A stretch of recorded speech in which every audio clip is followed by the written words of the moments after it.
මිනිස්සුયો ඔහෙ ගිහිල්ලා මොනවා හරි සල්ලි ටිකක් හොයා. ඉතින් යෝධී අපි මොකද කරන්නේ මේ අපි ලබාවපන් හැටි වෙන්න යෝධී මොනවා කරන්න මම මොනවා හරි හොයන් ඉන්න බලන්නම් අදවත් නැත්නම් අපිට බඩගින්නේ තමා මිනිස්සුયો මම මෙච්චරලා තේරුම් කරේ අපිට බඩගින්නේ මැරෙන්න තමා වෙන්නේ කියලා. එසේ බිරිඳ බැනවැදුණු නිසා ඔහු නිවසින් පිටත් වන්නට විය.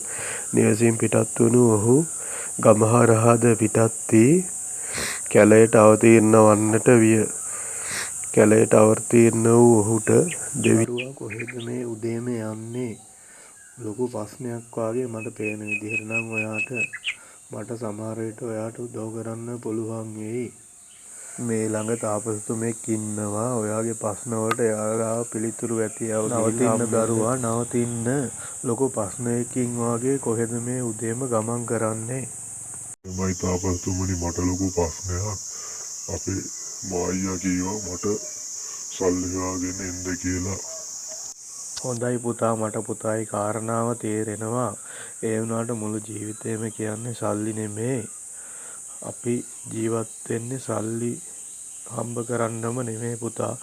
මේ අතර තාපසතුමාගේ කුරුල්ලා පැමිණෙන්නට තාපසතුමා වෙනේ හම්බෙන්න කවුරු හරි ඇවිල්ලා වගේ සද්ද ඇහෙන්නේ. බලන්න ඕන මාත් ගිහිල්ලා කවුද කියලා.